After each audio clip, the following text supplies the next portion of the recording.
in this video, I'm going to look at problems of which require calculating the work done in pumping.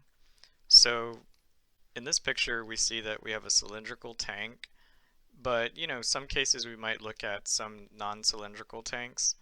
But in any case, we have this has a height of 10 meters with a radius of 4 meters, and we say that the water has depth already of 8 meters. It's not exactly to scale, but it's okay. And my thing is that I need to look at one of the layers of water. So I just drew already like a layer of water with using that the thickness level is delta y. Now what that means is that essentially I need to create a partition. But why don't I do this? Why don't I just use that to calculate work? We know that it's just the force times distance, which in this case, for the amount of force, that's calculated by using the mass, and that's times the acceleration. So we have g, and then we have that's times the distance. Okay, but in this case, the mass, that's going to be equal to the density times the volume times the acceleration times the distance. Okay, well in any case, usually the mass or weight of the liquid is usually provided, of which in any case that's usually 9,800 newtons per cubic meter, or it's 62.4 pounds per cubic foot. Okay, now in any case, the way of which that we can work this out is the following. If I was going to look at the layer of the water, so we'll just look at it like that,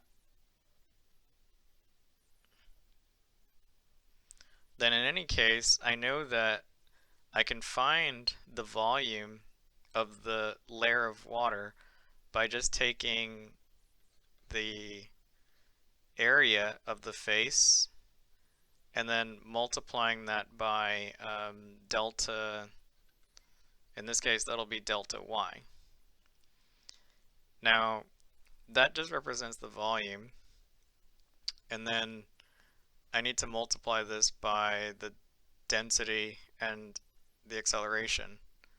So in any case, let's see, we can do that. We can multiply by density, and that's going to be the acceleration. But so far, this represents the force amount. So in this sense, we have that you're just going to integrate this with respect to the amount that we need to push it or travel. So that's from A to B. But then in any case, we have to multiply this part by the distance, which will be d of y. Now, from there, we can actually change this to dy. So why don't we just do that? Okay, because we have that this is going to be the distance that the water will travel, or the liquid even. So we have dy. So writing it like this gives us a general formula for finding the amount of work needed to push or pump out a liquid out of our container. So what that does is it allows us to kind of work this problem in a way that might be a little bit better than having to orient it such that the top is 0 and the bottom is like 10. So for example, we go ahead and we say that if we use a coordinate axis where the cylinder has that the base is at the bottom, so like if we have it like this, then that means that we have that the height would be y equals to 10, and then this would be y equals to 0. So in that sense, that means that we can find the volume of the layer of water by saying 16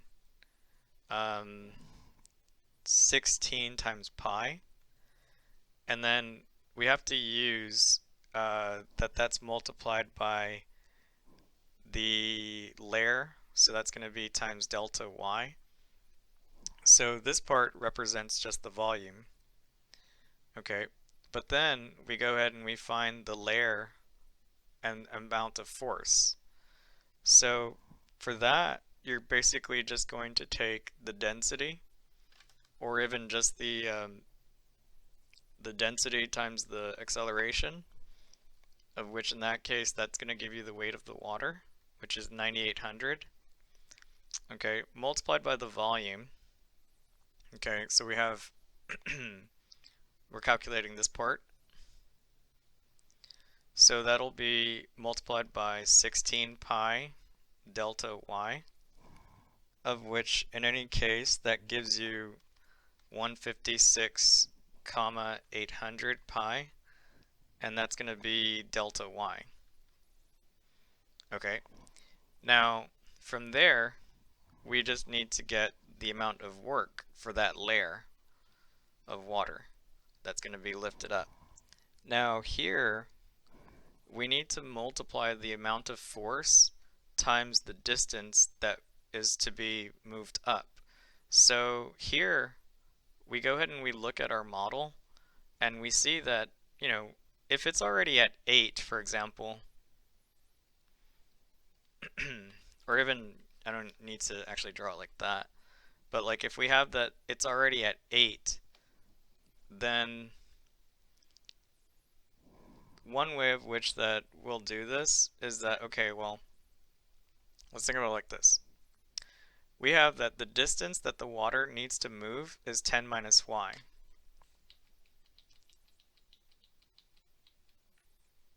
Okay, so we have that, if we think about it like this, that you have that the portion of it is 10 minus y, and the height of the water is given by y. So what that tells me is that I need to take the amount 156,800 pi, and I need to multiply by the delta y, but also the distance to be traveled, which in this case would be 10 minus y. So we have that that's going to be 10 minus yk, but star, because we're taking a partition essentially of our interval, or our y-axis, from, in this case, from 0 to 8. Okay, so we multiply by delta y, but here we just take the limit. When you take the limit as n goes to infinity for the sum of k equals 1 to n of the amount of work done, that's going to give you the integral. Okay, so now we have to figure out, like, where are we integrating from? Well, now the integral is from 0 to 8 of 156,800 pi, and then we have 10 minus y, and that's going to be dy. So now we have a nice little integral that we can compute the amount of work done to pump out the liquid entirely. Okay, so to do that, we essentially could use a u substitution. So for example, here, so u is equal to 10 minus y, and du is equal to negative dy. Now, what that does is it changes that the work is going to be, when u is equal to, or when y is equal to 0, you get 10. When y is equal to 8, you get 2.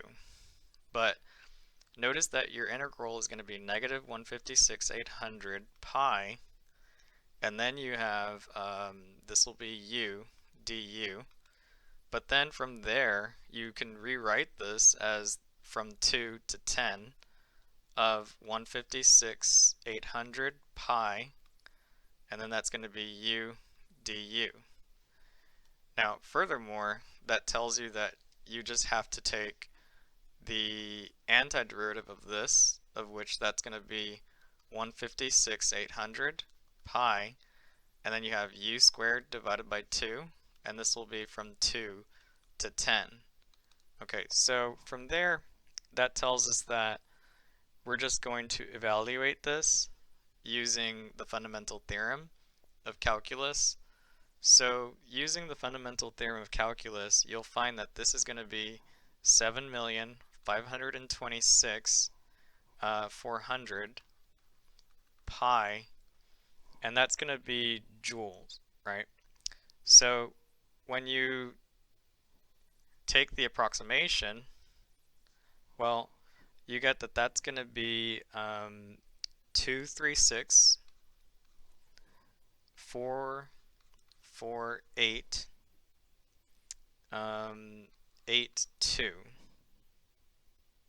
882.95, but that's going to be joules, of which you can say that basically the amount of work to pump out the water with depth already at 8 meters is going to be about 23,650,000 joules to empty out the tank. So that was one way that we did it. Otherwise, like if you were to essentially use that the top of the container was at the bottom instead, then that would be a little bit different, but you would still get the exact same thing.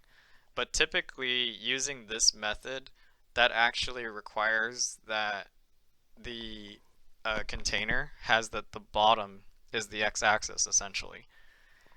Now, what if we were to look at a different example for pumping out water from a container? So suppose that you have a container, and let's say that it was in the shape of a cone.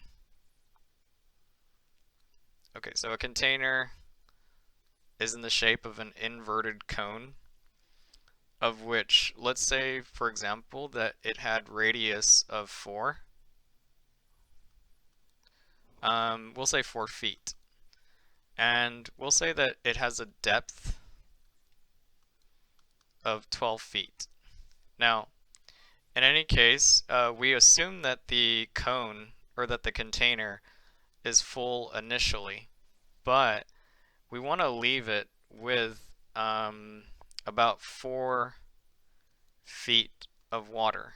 Okay, so this becomes a bit more interesting because now we don't have a cylindrical container, so that becomes a little more difficult in terms of like how do we find the amount of work done to pump out the water necessary.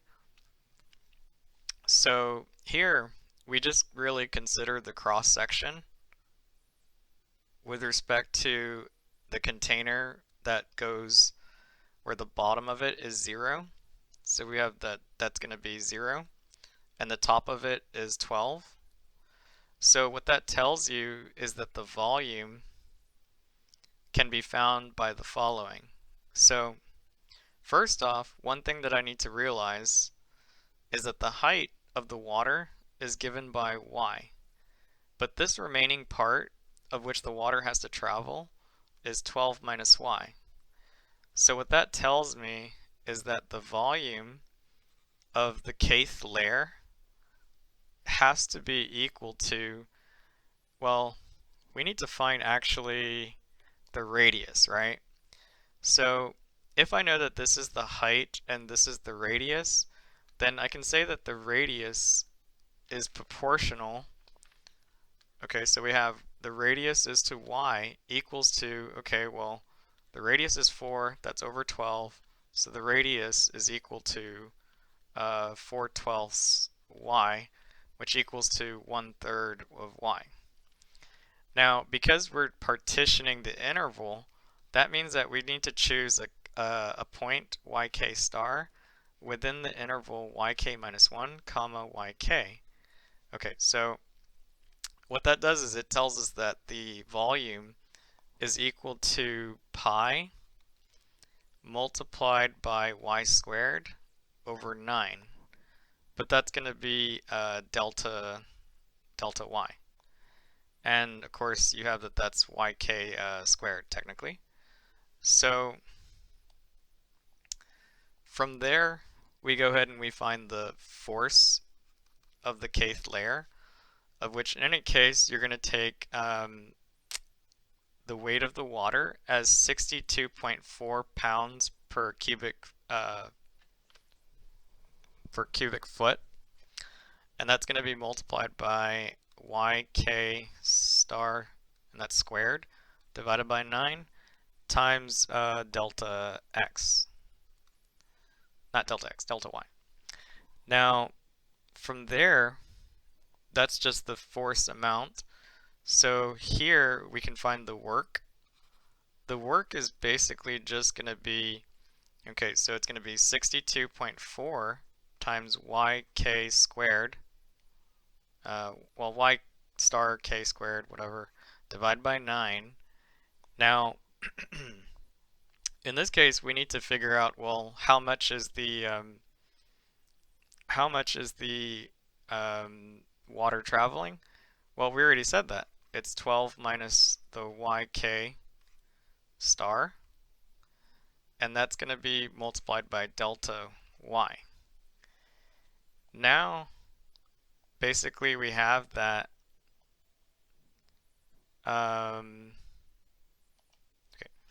Basically, we have that this is going to give us. Oh, we're missing a pi.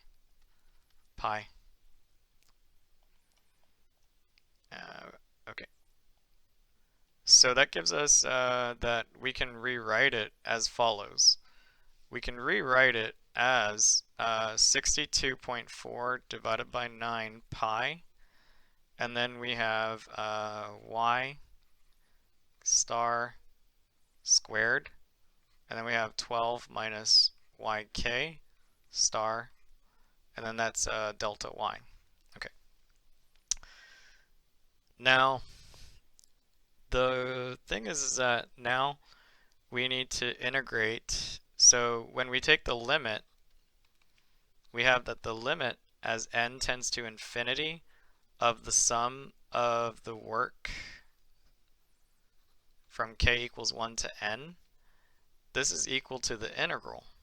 Okay, so it's equal to the integral, but from where? Well, it's from 0 to 8 actually, because if you look back at our cross section, it already has that there's a depth of 4.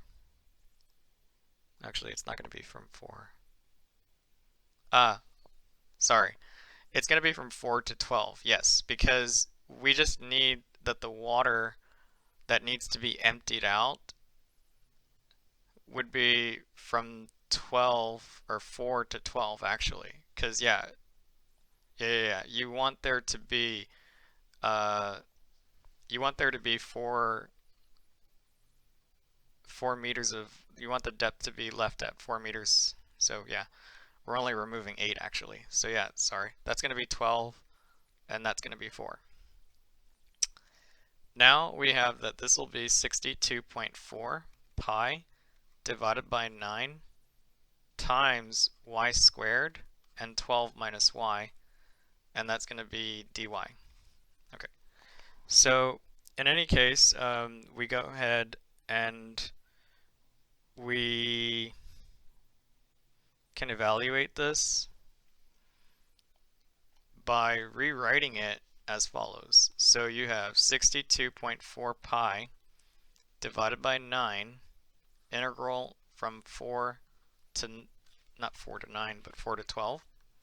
And then you have 12 y squared, parentheses, minus y cubed, parentheses, dy. So from here, you just actually need to evaluate this as follows. So you still have the 62.4 pi divided by 9, and then you have, okay, so this will be 4y cubed, and that's going to be from 4 to 12, minus 1/4 y to the 4th, and this will be from 4 to 12. Yes. Okay. Now, next part is that you would need to do the computations for this to figure out what is the amount of work needed to pump out the water so that there's 4 meters of water left. So when you do this computation right here, you're just using the fundamental theorem of calculus. So you have 62.4 divided by 9 pi multiplied by 4 times 12 cubed minus 4 cubed minus 1/4 times 12 to the 4th minus 4 to the 4th, and then close it. Okay, so you have 62.4 pi divided by 9 times, well, this computation actually gives you 1536. Now, when you go ahead and you multiply everything else but the pi, you end up with 10,649.6, and that's going to be pi. Now, keep in mind that that's foot-pounds, but let's go ahead and just figure out like what the amount of work is that's computed. Okay, so we have that that's approximately 33,456.7, and that's going to be foot-pounds. And then you have that tells you that the amount of work that should be needed to pump out the 8 meters of water, assuming that it was full, leaving 4 meters of water, would be 33,450 foot-pounds to empty it out to the desired level. So while this may be like a lot of work, try to look back to the original question and imagine if you would have used that the top layer is actually going to be y equals 0, and then the bottom layer is going to be y equals to 12. That kind of changes the whole model in that sense, and it changes the whole integral in either case. Now, usually, like whenever we're doing computations like this, the weight of the liquid is always provided in either case. So like if we were talking about like gasoline or oil even, that amount would have to be provided, such as like olive oil. Apparently olive oil weighs about 57 pounds per cubic foot, I believe. Let me see if that's... Yes, yes, olive oil weighs, yeah, 57 pounds per cubic foot. And then like you also have, for instance, like gasoline, and then oil even would have a different weight. But as mentioned, those are usually provided. But the ones that you have to remember is that the water one, or water, is 62.4, 62.4 per cubic foot, and then you have that the otherwise would be 9,800 newtons per cubic meter, of which this one is found by taking the 9.8 and then multiplying by 1,000, and that's how you get like the amount for the weight of the water in this units.